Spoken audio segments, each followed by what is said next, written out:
Today we will solve that how to solve unseen passages. Okay, and now how to answer grammar part and how to write, how to face writing sections. So we will solve today these much questions. Okay so about देखो unseen passage में से दो passage आने वाला है two passage one passage contains 10 marks another passage contains 10 marks and then writing 10 marks and grammar 10 marks so in this clip we will solve 40 mark questions okay now तो देखो unseen passage में जो general questions general बच्चों को एक phobia है वो क्या है कि sir it takes time it is a wastage of time आप टाइम मैनेज नहीं कर पाते हो okay one technique, one formula I am giving you here and you will not waste your time. With a crispy way you will answer all the questions and you will answer all the questions correctly also. वो कैसे?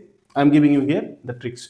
देखो first of all आपका ये passage है passage को आप शुरू से लेकर आखिर तक बिल्कुल मत पढ़ना कैसे पढ़ना है एक टेक्निक है आप एकदम जैसे कि स्टोरी रीड करने की तरह जो है आप मत पढ़ो फिर वो कैसे करोगे आप देखो पैसेज आ गए आपको exam that means first time जब आपके हाथ में एग्जाम कॉपी आ रहा है दैट मीन्स क्वेश्चन पेपर आ गया ठीक है जब क्वेश्चन पेपर आ गया है यानी कि क्वेश्चन पेपर के साथ साथ आपके हाथ में और 15 मिनट्स टाइम है राइट तो 15 मिनट्स टाइम को बताया जाता है that means it's a reading paper reading time right now in this paper reading time आप काम करो पेंसिल उठाओ ठीक है पेंसिल उठा करके फर्स्ट क्वेश्चन देखो आप first question second question third question अच्छा फर्स्ट क्वेश्चन को पिक करो और वो फर्स्ट क्वेश्चन को पिक करने के बाद आप पैसेज में आंसर इस तरह ढूंढो ये आंसर ये आंसर लग रहा है इसको अंडरलाइन करो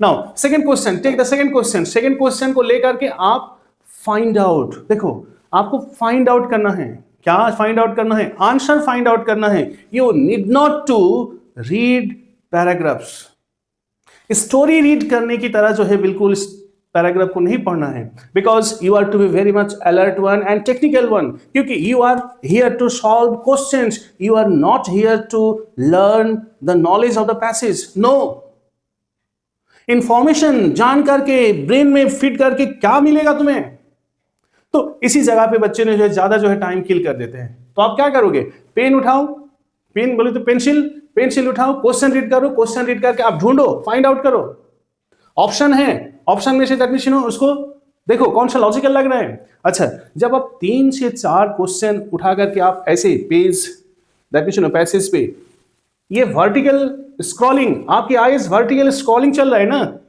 अब देखो आपको एक एग्जांपल दिया मैंने लो आपको एक ये जो पैसेज मैंने दे रखा है ठीक है अब ये पैसेज को जैसे कि एक क्वेश्चन आपने लिया और ये क्वेश्चन को लेकर के आप वर्टिकली स्क्रॉल कर रहे हो ना टॉप टू बॉटम तो फिर क्या हो रहा है पता है आपको आप इस पैसेज के बारे में automatically you are gaining some idea now इतना आइडिया काफी है to answer your questions point clear now अब आपको देखो ये एक पैसेज मैंने दिया फर्स्ट पैसेज थोड़ा सा इजियर होता है देन सेकंड पैसेज में थोड़ा सा ग्राफ लेवल होता है ग्राफिक होता है या फिर पाई चार्ट होता है राइट तो उससे थोड़ा सा उसको रीड करना होता है राइट नाउ ये आपका फर्स्ट पैसेज है फर्स्ट पैसेज में क्वेश्चन कैसा है वो हम आपको दिखा रहे हैं फिर ओके डन चलो नाउ आपका ये पैसेज जो है this is all about that electric vehicles right तो इलेक्ट्रिक व्हीकल्स कब आया है और फिर क्यों ये इलेक्ट्रिक व्हीकल को यूज किया गया है दिस इज ऑल अबाउट देखो इस पैसेज में से आपका क्वेश्चन क्या क्या दिया हुआ है फर्स्ट क्वेश्चन है why did the passage most likely focus on that India's EV market and emission statics okay अब यहाँ पे ऑप्शन दे रखा है ऑप्शन में से देखो that means option B correct होने वाला है show how policy and technology promote eco friendly transport right now the second question identify the phrase in paragraph 2 that supports EV as a solution of India's energy dependence एकदम paragraph number 2 का देखो first line exact है क्या है electric vehicles are solution to be independent and free from imported energy okay now third question ले लो third question क्या है complete the following by selecting correct options from paragraph fourth, अच्छा क्या option है? Compare to gasoline vehicles, plug in hybrid electric vehicles consume less energy, showing there, option दो है, efficiency या रिस्क। अरे बाबू ये तो आंसर क्लियर है, क्या है? Showing there efficiency. Okay, now question number 4, क्या क्वेश्चन देखो, what does writer imply by stating that EV emit 30 to 80% less greenhouse gas than ICE? Okay, now ये लाइन कहां पर है? ये लाइन है दैट मींस इंटरनल, देखो आईसी का फुल फॉर्म क्या है? आईसी का फुल फॉर्म, ये वर्ड कहां है? यहां पे है इंटरनल कंबशन इंजिन्स। तो देखो पैराग्राफ नंबर 3 में ये आंसर छुपा हुआ है। क्या है पैराग्राफ नंबर 3 में? देखो, reduce environmental harm and improve self dependency. Okay, so this way you can answer it easily. Question number 5 देखो, अब क्वेश्चन नंबर 5 में देखो, writer says EV has smooth operation and low emissions, it means क्या है? ये चारों option में से पढ़ो, देखो कौन सा करेक्ट लग रहा है आपको। I hope question number C, the option number C will be correct. Now question number 6, one likely reason for implementing the FAME scheme was to, अच्छा फेम क्या है? फेम वर्ड कहां है? एकदम फर्स्ट पैराग्राफ में ही है फेम वर्ड, ठीक है। इसके पीछे रीजन क्या था? इसके पीछे रीजन देखो बेटा, इसके पीछे रीजन दिया गया है आपका सेकंड पैराग्राफ में। इंप्लीमेंटेशन के पीछे रीजन क्या है? सेकंड पैराग्राफ में it has also the alternative to decrease what? Decrease CO2 and increase sustainability. Okay, now आ जाओ क्वेश्चन नंबर 7। क्वेश्चन नंबर 7 क्या है? Energy independence and environmental sustainability connected, mean suggest, इसका आंसर क्या होने वाला है? पैराग्राफ क्या है? Paragraph 2 and 3। इसको जो देखो आप थोड़ा सा, ये क्वेश्चन थोड़ा सा आपको कैसा लगेगा कि ये energy independence and environmental sustainability connect क्यों किया गया है, ठीक है। तो इसका देखो, एनर्जी इंडिपेंडेंस दैट मींस जब एनर्जी हमें खुद ही हमको मिल रहा है और एनवायरमेंटल सस्टेनेबिलिटी मिल रहा है, तो क्या है, क्यों ऐसा हो रहा है? क्योंकि ये जो ईवी इलेक्ट्रिक व्हीकल्स क्या कर रहे हैं? इट रिड्यूसेस कार्बन डाइऑक्साइड, ठीक है। दैट मीन्स हम लोग जो फ्यूल या फिर गैसोलिन्स या फिर आपका जो है पेट्रोल डीजल बर्न करके एग्जर्शंस, व्हीकल का जो एग्जर्शन होता है उसमें क्या डेवलप होता है?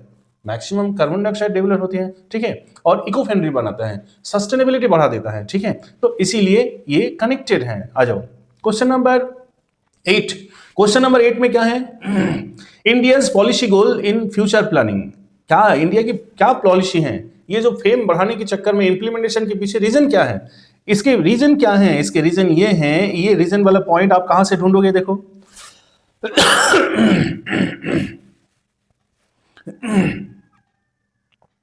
इसका रीजन ये है कि इन्वायरमेंट इको फ्रेंडली हो जाए और क्लियर इन्वायरमेंट बने, और फिर क्या है, पॉल्यूशन कम हो जाए, और फिर क्या हो सकता है, इन्वायरमेंटल सस्टेनेबिलिटी बढ़े, फिर और क्या है, सेल्फ डिपेंडेंट हो, ताकि हम किसी के ऊपर, मतलब किसी के ऊपर जो है हमें इंतजार ना करना पड़े। सो देखो 2 मार्क का क्वेश्चन है, थोड़ा सा वैल्यू पॉइंट बढ़ाओगे। तो इस क्वेश्चन में हमें क्या दिखाना है? India's policy goal for future planning क्या है? इंडियाज पॉलिसी गोल और फ्यूचर प्लानिंग है कि ईवी को बढ़ाया जाए, इंक्रीज किया जाए फाइनली, और फिर क्योंकि इन्वायरमेंटल फ्रेंडली है और it reduces pollutions, it reduces carbon monoxide emissions and it brings healthy environment also, right? आ जाओ। And then question number 9। Question number 9 क्या है? पैराग्राफ नंबर 6 में से आपको मैथ्स करना है। क्वेश्चन नंबर क्या है? Decision makers must plan with, decision maker must plan with, decision maker have to plan with a long term, exactly correct word दिया हुआ है, ठीक है। सो देखो आप इमेजिन करो कि इसमें आपका कितना टाइम लगा, कितना कम टाइम में आपने जो है एक सॉल्यूशन कर दिया। नाउ आपको और एक पैराग्राफ में हम लेके चल रहे हैं, ठीक है। Now the next paragraph, next passage देखो थोड़ा सा क्या है, नेक्स्ट पैसेज थोड़ा सा आपका उस टाइप का है, किस टाइप का है, टेबल बेस्ड टाइप का है, हाँ, थोड़ा सा ग्राफ दिया हुआ है। एंड नाउ इस ग्राफ में से दैट मींस हियर देखो, ये आपका पैसेज है and there is a series of questions, ठीक है। Now in this series of questions, first question उठाओ आप। फर्स्ट क्वेश्चन में देखो ऑप्शन है, क्या है? Which of the following is the main takeaway from the study mention in the passage. अच्छा, इस ऑप्शन में से कौन सा करेक्ट है? अच्छा, इस ऑप्शन में से करेक्ट आपको ये आंसर समझ में नहीं आया ना, ठीक है, भूल जाओ आप, फर्स्ट क्वेश्चन को छोड़ दो, सेकंड क्वेश्चन में जाओ। फिर क्योंकि identify the phrase in the paragraph that conveys wide spread acceptance of fruit mango. अच्छा, पैराग्राफ पैराग्राफ फर्स्ट में ये बताया गया है क्यों मैंगो को क्या किया है, एज ए एक्सेप्ट किया है। कौन सा पैराग्राफ, सॉरी कौन सा फ्रेज ऐसा है, मोस्ट पॉपुलर फ्रूट है, और you can say that the king of fruits है, ठीक है, किंग ऑफ फ्रूट्स है। तो ये जो फ्रेज है, ठीक है, आपका सेकंड क्वेश्चन हो गया है। आ जाओ, fill in the blanks with appropriate options from whose given brackets. देखो क्वेश्चन नंबर क्या है, क्वेश्चन नंबर आपका सेकंड है। अब ये क्वेश्चन नंबर सेकंड में देखो, यहां पे गैप फिलिंग है, और this paragraph is all about that export and import production of mangoes, ठीक है। तो आ जाओ, India is the largest producer of mangoes with 45.88% of total population, sorry productions, is a fact, ये ओपिनियन नहीं है, because it is an objective details, okay. तो देखो आ जाओ, क्वेश्चन नंबर फोर्थ क्या है, what does the writer mean by the bigger challenge when he tells about export of mangoes. Bigger challenge बोले तो यहाँ पे बिगर चैलेंज बोले तो क्या रिफर कर रहा है, अब bigger challenge refers to, bigger challenge के लिए क्वेश्चन को आप देखो, पैसेज वर्टिकली ढूंढो, इसमें कहा जा रहे हैं बिगर चैलेंज वर्ड कहाँ है। देखो पैराग्राफ नंबर सेकंड का सेकंड लास्ट लाइन में बिगर चैलेंज दिया हुआ है। अच्छा, कौन सा वर्ड है इसमें, efforts needed to evolve cheap transportation mechanisms and increase trade agreement with major importing countries। यानी कि बिगर चैलेंज क्या है, बिगर चैलेंज बोले तो बिगर डिफिकल्टीज क्या फेस करना है आपको यहां पे बताना है। efforts needed to have cheap transportation cost and there should have what, the increase the trade agreement with other countries, ठीक है। यानी कि इंडिया की प्रोडक्शन तो हाई है, बट क्या है, इंडिया की प्रोडक्शन हाई है, बट ये जो ट्रांसपोर्टेशन कॉस्ट और ये क्या है, एग्रीमेंट, ट्रेड एग्रीमेंट एक बहुत बड़ा प्रॉब्लम है, ठीक है। आ जाओ, question number sixth, question number six को आप कैसे सॉल्व करोगे। क्वेश्चन नंबर सिक्स को देखो, the top mango importing country in USA however 2% of its total export to USA, this means that high cost of. अच्छा, ये इंडिया में इतना 45 यू कैन से दैट 46% जो है टोटल प्रोडक्शन है, लेकिन यूएसए में कितना एक्सपोर्ट होता है, ओनली 2%। इसके पीछे रीजन क्या है, इसके पीछे रीजन है, अच्छा इस आंसर का क्या, इस क्वेश्चन का क्या आंसर है, अमेरिका। अच्छा देखो question paragraph number third, paragraph number third में क्या है, the critical use issue of exporting to USA. देखो यहां पे दिया हुआ है थर्ड लाइन, देखो थर्ड लाइन देखो क्या है, critical issues for exporting to the USA is a transportation cost, ठीक है, and there is a limited self life of mango. Means mango की जो है सेल्फ सेविंग और उसको सेव करने का जो है वो है टाइम है वो बहुत कम है, ठीक है। तो ये दोनों पॉइंट आपका जो है ड्रॉबैक्स है। And now question number next question, why is India describe the largest producer of mangoes in the world. क्यों लार्जेस्ट प्रोड्यूसर, क्योंकि India holds the largest share holder in the productions. भाई production है, क्योंकि इसका देखो आप ये line, mango is grown in area of 5.58 million एकड़, sorry hectares of area in the world. कितना हेक्टर, इतना हेक्टर, ठीक है। तो आपका ये पॉइंट हो गया। आ जाओ क्वेश्चन नंबर 9, क्वेश्चन नंबर 9 क्या है, the major dash exporting for the exporting mangoes to the USA is transportation cost. तो यहाँ पे मेजर क्या है, डिफिकल्टीज हो सकता है या फिर हार्डल्स हो सकता है, ठीक है। देखो यहाँ पे देखो ये दिया हुआ है, मेजर हार्डल्स दे दिया है वर्ड को, ठीक है। तो this way you can solve this ancient passage. There is no trouble my dear children, you can easily solve, I hope it's so. Now so देखो दिस वे आप पहले क्या करते जाओ, आप क्वेश्चन को उठाओ और अंडरलाइन करो। जैसे आपको 15 मिनट्स हो जाएगा, आई होप आप थोड़ा सा दो एक बार प्रैक्टिस करोगे आप, तो दैट मींस आपका ये 15 minutes that means reading time में आपका आंसर सॉल्व हो सकता है। Why I am telling that क्यों मैं बता रहा हूं कि ये जो 15 मिनट्स रीडिंग टाइम है, इस टाइम को आप प्रॉपरली यूज कर लो, किसमें, एंशिएंट पैसेज रीडिंग में। पता है आपको एंशिएंट पैसेज में अगर मान लो अगर गिरिहाल में अगर आप 15 मिनट्स टाइम लेकर के वन पैसेज अगर सॉल्व कर दे रहे हो ना, तो it is a much great, you can say that it is a great output, ठीक है। एंड नाउ सेकेंड पैसेज में थोड़ा सा टाइम लगता है, क्यों, because it contains table based informations, it contains graph based informations। तो आपको दो एक बार हॉरिजेंटली वर्टिकली दोनों वर्णिका दोहरानी पड़ेगी फिर, राइट। एंड नाउ एक जगह पे आपको क्वेश्चन डिफिकल्ट हो सकता है। क्या क्वेश्चन है? वर्ड मीनिंग पूछ दे रहे हैं ना, तो ये वर्ड मीनिंग का बेटा एक टेक्निक ले लो आप। ये वर्ड मीनिंग देखो, पैराग्राफ नंबर दिया रहता है, ठीक है, और उस पैराग्राफ में जनरली आप उसको सेंटेंस वर्ड बाय वर्ड मिलाओ फिर, और जब वर्ड बाय वर्ड आप मिलाओगे ना तो you will get it, no doubt. Point clear? Now इसके बाद हम आपको जो है ग्रामर पॉइंट में लेके चल रहे हैं। लेकिन ये ग्रामर पॉइंट देखो, ग्रामर पॉइंट सॉल्व करने के लिए मेरा जो नेक्स्ट वीडियो क्लिप है, that means one shot all grammar video clip है, इसको जरूर आप एक बार देख लो, क्योंकि इसमें जो आपका टेंस है, रिपोर्टेड स्पीच है, सब्जेक्ट वर्ब एग्रीमेंट है, राइट, एंड मॉडल से, ग्रामर से, all those are detail explain in detail way.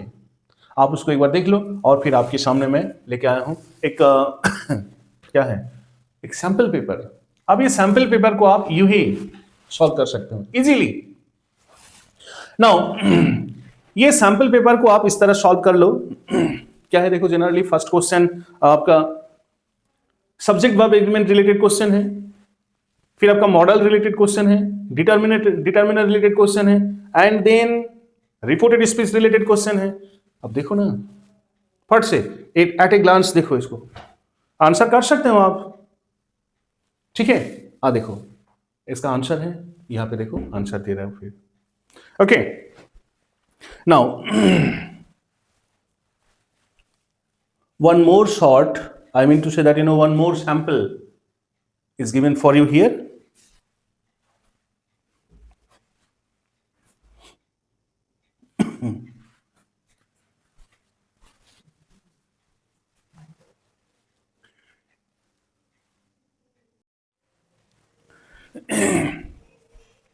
Now ये आपका जो है grammar part, the sample grammar questions are mentioned here.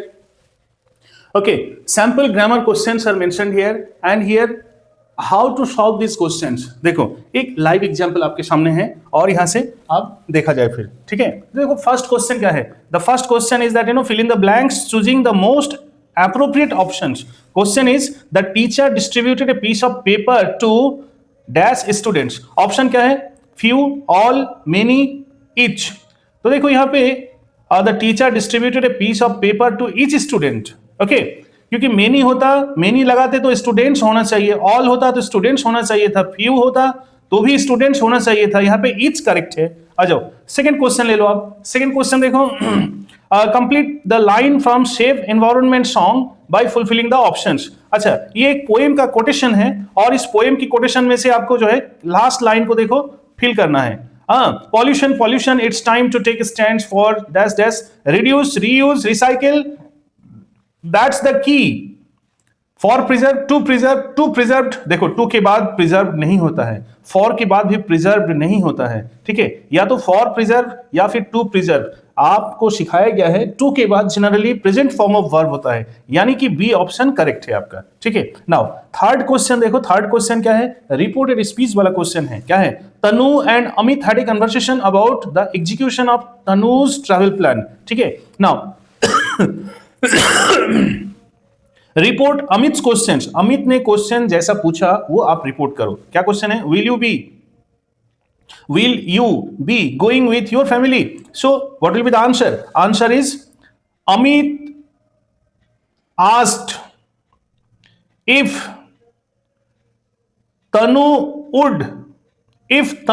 Would be going with her family. Answer. Now next question, question number 4, again the dialogue between these persons, okay। तो इनमें से जो options correct होगा वो क्या होगा, देखो यहाँ पे वेरी कंफ्यूजिंग पॉइंट है। क्या है, Karan asked Parvez how his winter vacation plan was shaping up. Parvez said that there were no plans, he further added that, okay. Now तो ये जो क्वेश्चन है, आपको मैंने उस ग्रामर शॉर्ट में एक चीज बताया था कि अगर रिपोर्टिंग वर्ब पास्ट फॉर्म में है तो रिपोर्टेड स्पीच, रिपोर्टेड या डायरेक्ट स्पीच का टेंस स्ट्रक्चर अगर पास्ट स्ट्रक्चर में है तो पास्ट परफेक्ट स्ट्रक्चर में बदल जाता है। आ जाओ, ही फादर एडेड दैट, क्या होगा? He further added that they had extra classes during their winter vacation. ये करेक्ट है, फर्स्ट वाला ऑप्शन करेक्ट नहीं होगा, मिस्टेक हो जाएगा। क्यों? दे हैड एक्स्ट्रा, तो दे हैड इसमें भी है, दे हैड इसमें भी है, ठीक है, लेकिन यहाँ पे जो है आर लगा दिए ना, तो आर तो नहीं होगा ना, देयर हो जाएगा, our will change into their, तो option C is correct. Now come back to that, the question number 5. Question number 5 is that fill in the blanks by choosing the correct options. आपको यहां से correct option चुनना है, 3 option दिया है। It is endeavour to settle your maturity claim on or before the due date, the servicing branch, bank manager or servicing branch, likely or usually or occasionally sends maturity claim intimation 2 months in advance। तो यहां पे देखो likely correct है या फिर usually correct मार दो बेटा, ठीक है। Question number 6, identify the error and supply corrections, ठीक है। आ जाओ, यहां पे क्या करोगे, कौन सा लाइन में करेक्शन ढूंढना है। And early and active communication is required as late notification may result in a delay redressal of your request. बेटा ये वर्ड को डिले वर्ड को डिलीट कर दो आप, डन। नाउ नेक्स्ट क्वेश्चन देखो, again correct form of verb लिखना है। You will, question number 7, you will find in this email a brochure that presents, present के साथ is लगा दो, ठीक है। आ जाओ, read the given sentence, identify the error। She don't like chocolate ice cream। बेटा she don't नहीं होता है, she doesn't। तो don't को error में लिखो और does not को correction में लिखो, ठीक है। Now question number 9 क्या है, read the conversation between a hostess and hostess, air hostess and customers, ठीक है। तो फिर आप क्या करोगे, thanks, I could not. Hostess says, wonderful to see you again, sir. Customer says, thanks, I could not resist your delicious food. तो customer responded that, मान लो customer एक ladies है, तो फिर क्या है, the customer responded that she could not resist her delicious food. Okay, customer को मान लो आप मेल कर दो, तो फिर क्या हो जाएगा, the customer responded that he could not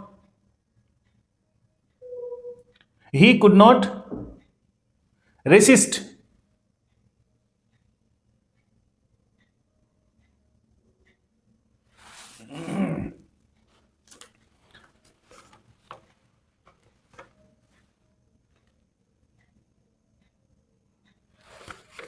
now the next question क्या है, the roads have been widened so much with 6 lanes of vehicles can be accommodated, will or may or could, 6 vehicles could be accommodated, the roads have been widened so much so that 6 lanes। बेटा देखो ये line को आप इसमें will present tense में है, may भी present tense में है, could पास्ट टेंस में है, ठीक है, और ये लाइन किस टेंस में है, the road have been widened so much so, तो यहाँ पे तो फिर क्या, that 6 lanes of vehicles will be adjusted, यहाँ पे will करेक्ट है, ठीक है, will करेक्ट है यहाँ पे। अगर कुड लगा दोगे तो फिर क्या हो जाएगा, देखो विल भी करेक्ट है, मे भी करेक्ट है, लेकिन कुड लगाओगे तो कुड क्या हो जाएगा, कुड रॉन्ग हो सकता है, इसीलिए क्योंकि the sentence is in present one, so present word can be used. Now question number 11 क्या है, read Ritu's response to her manager regarding the project deadlines. क्या लिखे हैं, the project was not ready yesterday but I will make sure it's completed by today. तो फिर रितु कैसा respond करेगी, Ritu told और Ritu said to her manager that the project had not been ready the day before yesterday, the project had not been ready the day before yesterday but she would make sure it's completed by that day, okay। now and the last questions, the treasurer and secretary, ये देखो subject verb agreement का question है। the treasurer and secretary it refers to single persons, तो single person के साथ बेटा जो है हेल्पिंग वर्ब, सॉरी हाँ हेल्पिंग वर्ब होगा, सिंगुलर वर्ब होगी, ठीक है। तो हैव भी प्लूरल है और हैज यहाँ पे सिंगुलर वर्ब है, आर भी प्लूरल है, इज यहाँ पे करेक्ट नहीं है क्योंकि हैज के बाद बेटा देखो has left from the bank, okay, तो यहाँ पे बी ऑप्शन करेक्ट है आपका, ठीक है। सो देखो एक इस तरह एक सैंपल पेपर सॉल्व कर दिया गया। नाउ आपको एक फॉर बेटरमेंट आपको हम एक क्वेश्चन, इसके सॉल्यूशन पेज मैंने यहाँ पे पेस्ट कर दिया, ठीक है। आ जाओ, आपके लिए एक लास्ट सॉल्यूशन सैंपल पेपर हम आपको पेस्ट कर दे रहे हैं, आप इसको एक बार चेक कर लो फिर। Done. Now in writing part में क्या क्या क्वेश्चन आने वाला है, लेट अस सी।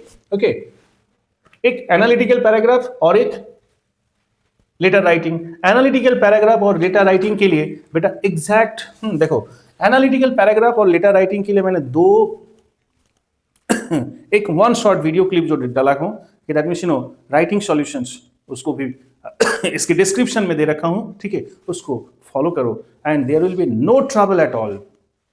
उसके जैसा एक्सप्लेनेशन और है ही नहीं, तो उसके फॉर्मेट्स को आप राइट वे में फॉलो करो एंड देन क्वेश्चन जैसा भी आएगा फिर you will be able to solve. Best of luck, thank you.